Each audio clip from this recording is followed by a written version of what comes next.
Jimmy, they just released a trailer for the new Crow movie. I was going through the archives looking for this week's videos. Today's video came across Todd McFarlane published Crow comics.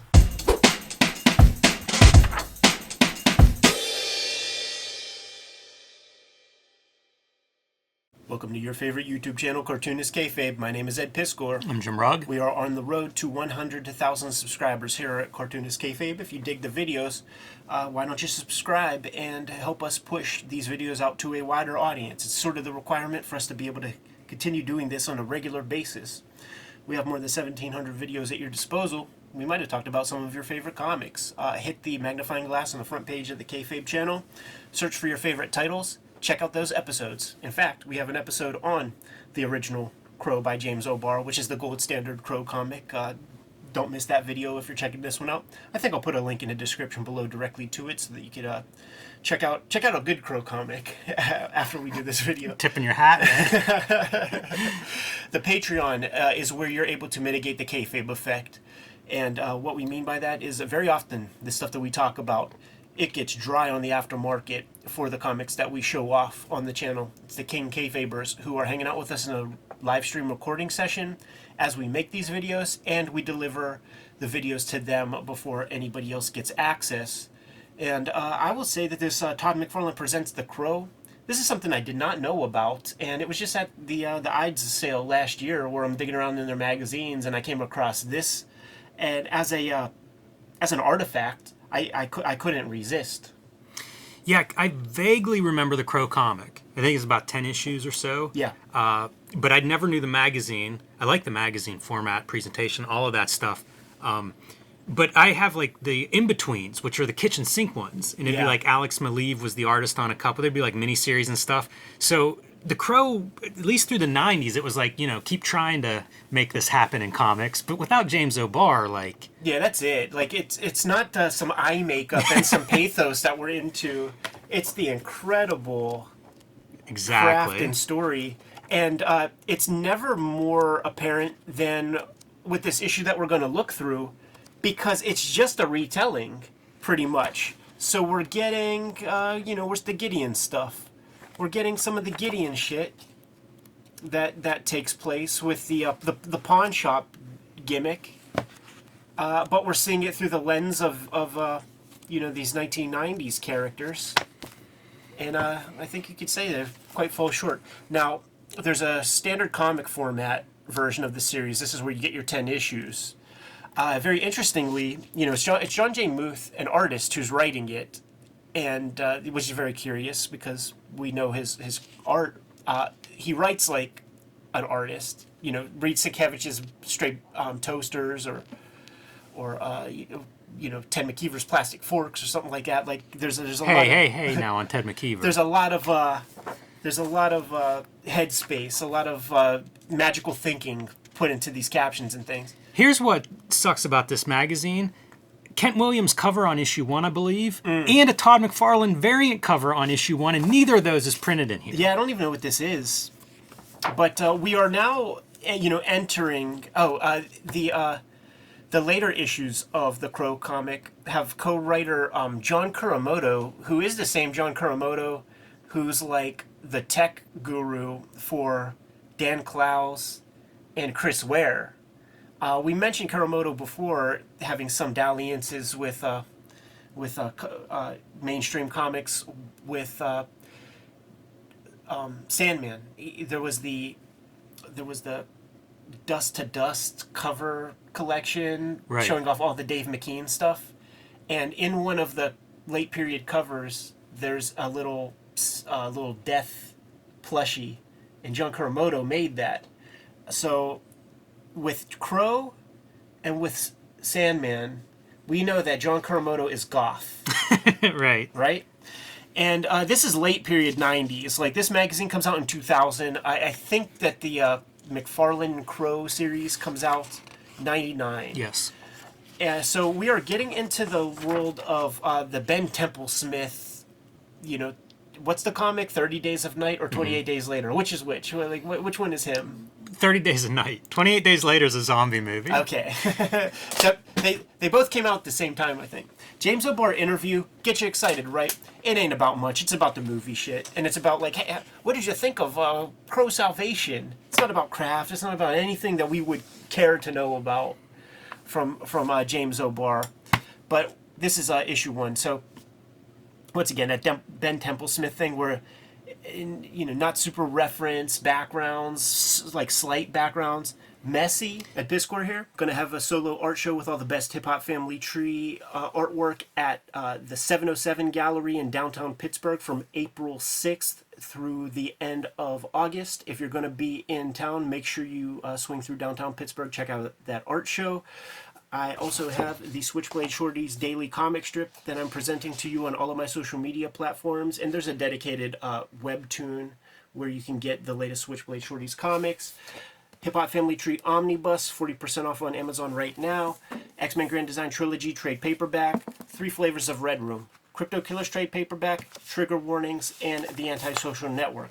Jimmy has Street Angel, Princess of Poverty. Street Angel, Deadliest Girl Alive. He's self-publishing some stuff. True Crime Funnies, Black and White Zine, and the 1986 Zine are available at his website, jimrugg.com.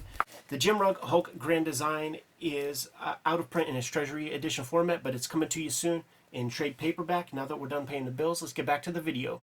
What's really interesting to me style-wise, because Ashley would have done Hellspawn 98, 99 around that time as well, and there's a lot of this, like, gray, almost smoky kind of backgrounds. Yeah. The McFarlane variant cover seems like he's channeling some of that. Right. Like it seemed like this was something artistically that was in the water, kind of trendy, probably a side effect of the digital, where that was at. Right. And digital painting, I guess, maybe they would call it. But it seemed like McFarlane was drinking a little bit of that Kool-Aid too, or at least curious or thought it fit with the Crow. These guys from this era too, whenever it becomes, it becomes, scanner time. You get a lot of this where the original artboard probably has this panel drawn, this one. And these are just blow-ups of this image, and this is a blow-up of that. That kind of hack work was all over comics in 99, 2000, 2001, for sure. There's a real problem with the dialogue balloons and stuff, the caption boxes. Because you see the font for your detective, the same fucking font pretty much is used. This is the girl's voice. Okay.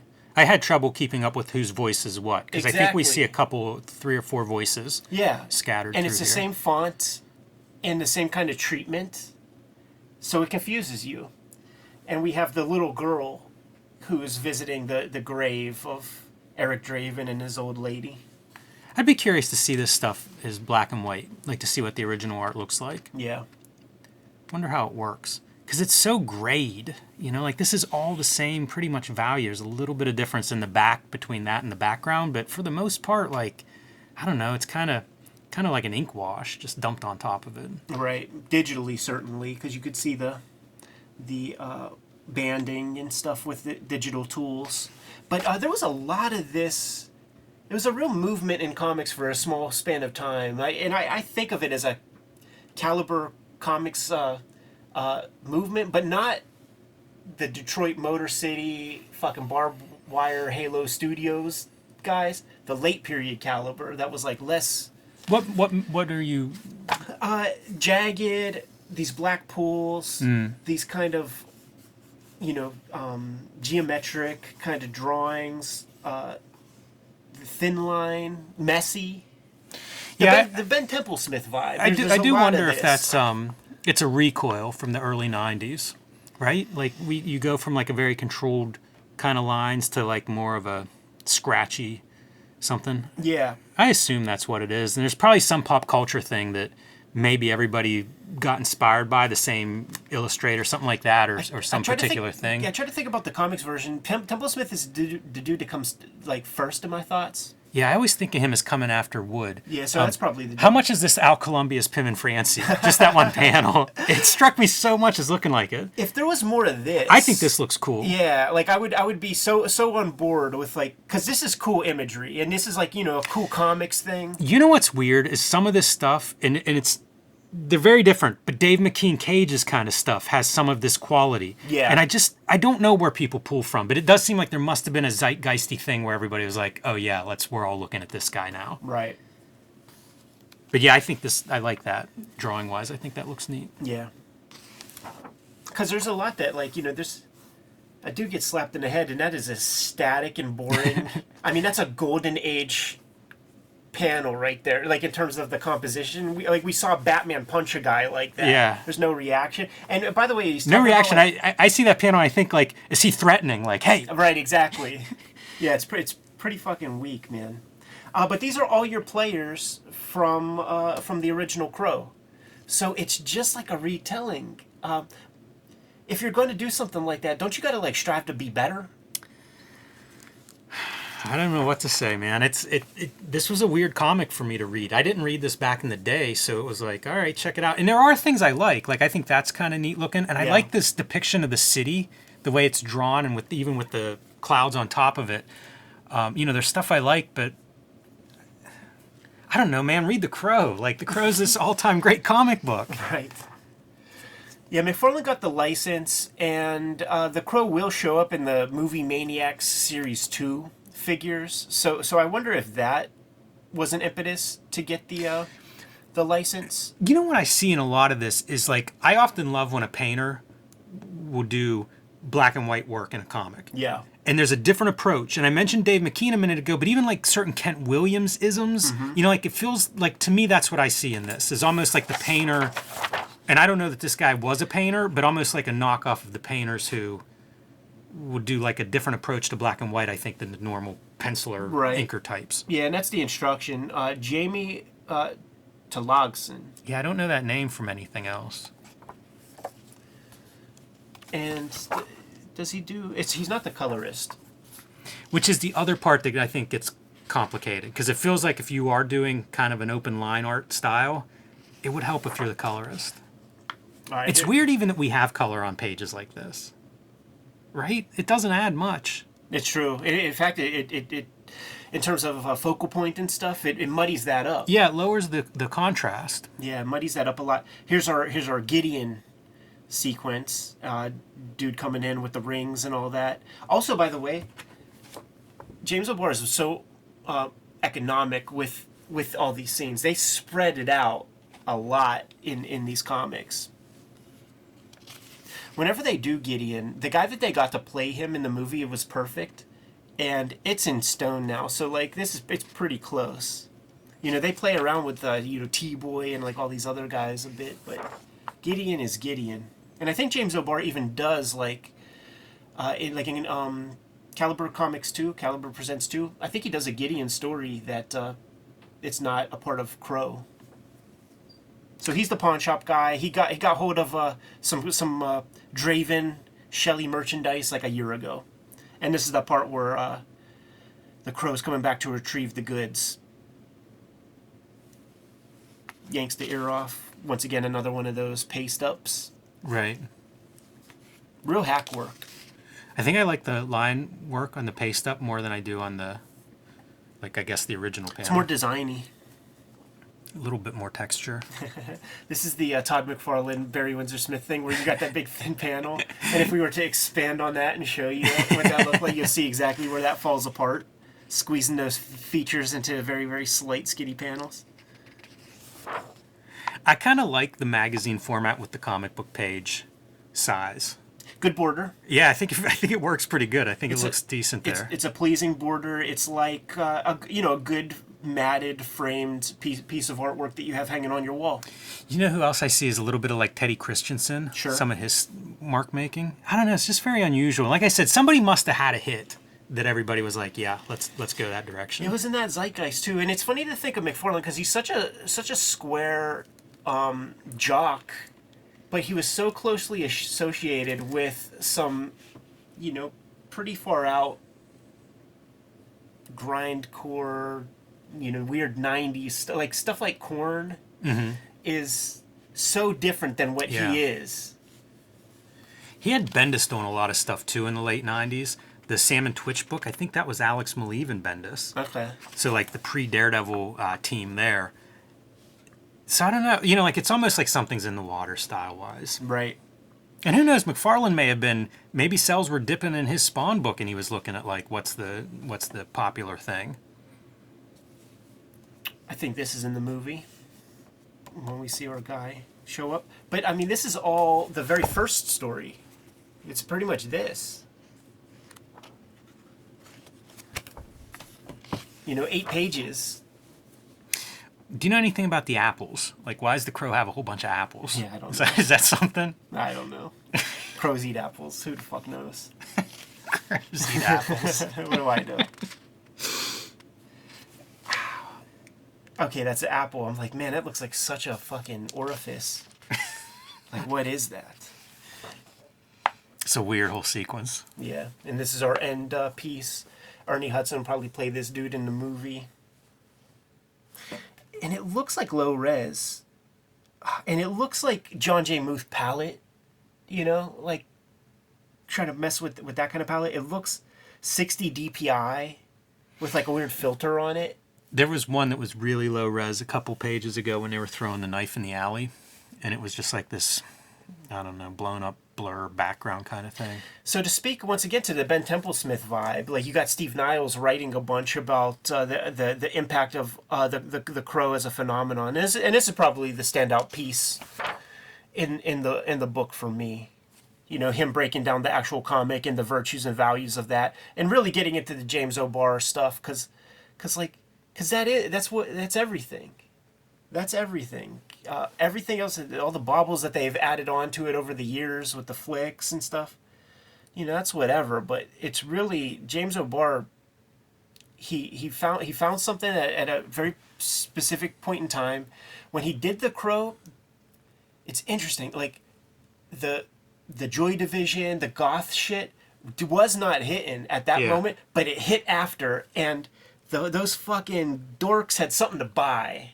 And it was James O'Barr's The Crow, which I got this one at the Walden Books at the mall. The thing is, did you see that? I bought it like this because it was so well read at the mall, but nobody snapped it up. And in fact, I visited it a lot of times. I think it was a little more expensive. So most trades were $12.95. That extra $3 was meaningful back then. That's 3 whole comics. But it was so well read just from the kids at the mall, little mall rats who were reading the thing, man. And eventually, like, I got some money and I snapped up the copy that we've all been reading for, you know, years at that point, probably. My first Crow was the Tundra had done 3 of them. Yeah. And the third one was New Material. Right. And that was my first one, was the third book in the Tundra series, which was like the chapter 5, I guess, or something like that, the way that book unfolds.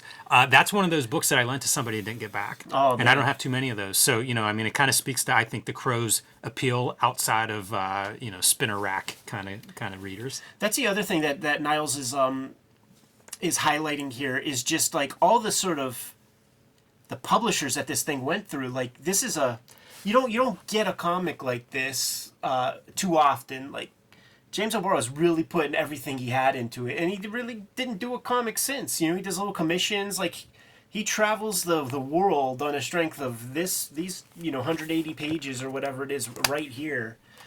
But yeah, starts at Excalibur, does its thing there, goes to Tundra. The 3rd issue comes out from Tundra. I think the 4th issue comes out from Kitchen Sink. I think it wraps up with Kitchen Sink. And then the trade ultimately would be a Kitchen Sink product. And then the baggage of Brandon Lee, like getting shot on a fucking set. I still remember, you know, as a kid, you're devoid of the news in a lot of ways. And the times that I would see the news, it would be at the morning before school. So I just have the vivid memory of getting up and like watching the Today Show or something where they announced that, and I remember thinking like, how is that fucking possible to have a little prop gun with a fucking bullet and you kill a guy? It feels like that should never fucking happen. I talked to my mom yesterday. Her eye doctor years ago was like out west in one of these like little towns, you know, the Tombstone kind of stuff where they do like reenactments, and got shot with a live round. That's unbelievable. How is that possible? You think of those as like the cheesiest, like little, you know, afternoon show or whatever, and they're firing live rounds. Well, I'm sure that one was an accident. Well, yeah. Well, I mean, hey, it happened. Why would there be any live rounds anywhere near that? Right. Yeah. It just doesn't make sense. And then, of course, the Alec Baldwin shit happens. Right. The fucking that Skarsgård guy, like the guy who played Pennywise, is the Crow. Doesn't look far from that, really. Like I just saw a glimpse of that trailer.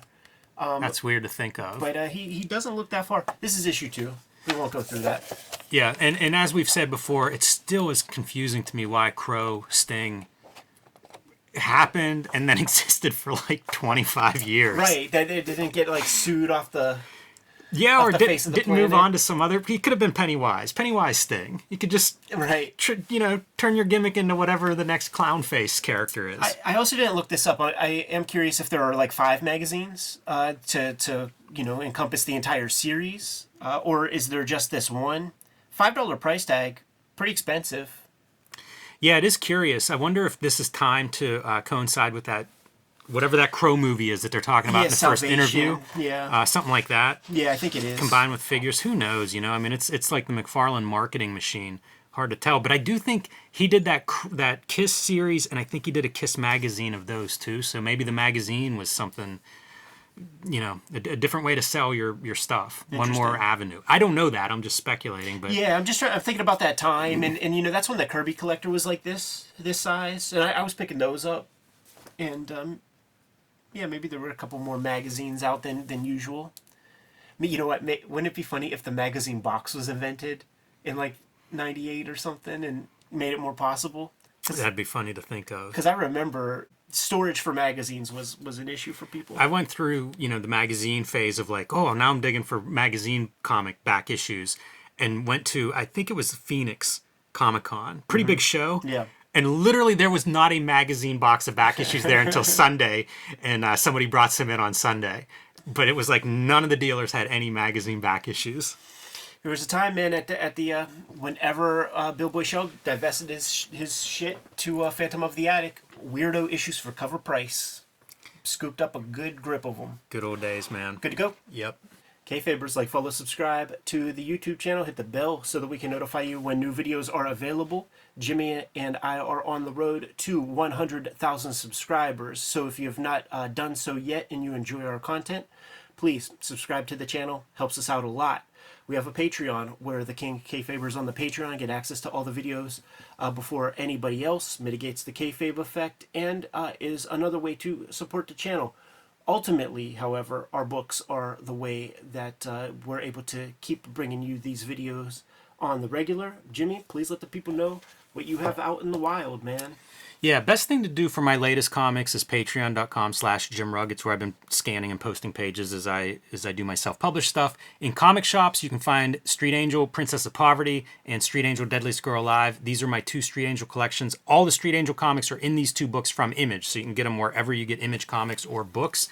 The stuff I've been self-publishing, I'm selling on JimRugg.com. That's the 1986 zine, the BW zine, and True Crime Funnies, some nonfiction, a nonfiction anthology featuring 3 stories, including 2 wrestling stories in there. So you can find those on my website or on patreon.com/JimRugg. And the Hulk Grand Design, that nice oversized one, is out of print. However, a new trade paperback is coming out in May from Marvel, and you can pre-order that one now wherever you buy books, and I ask you to please do so because it lets Marvel know to keep these things in print.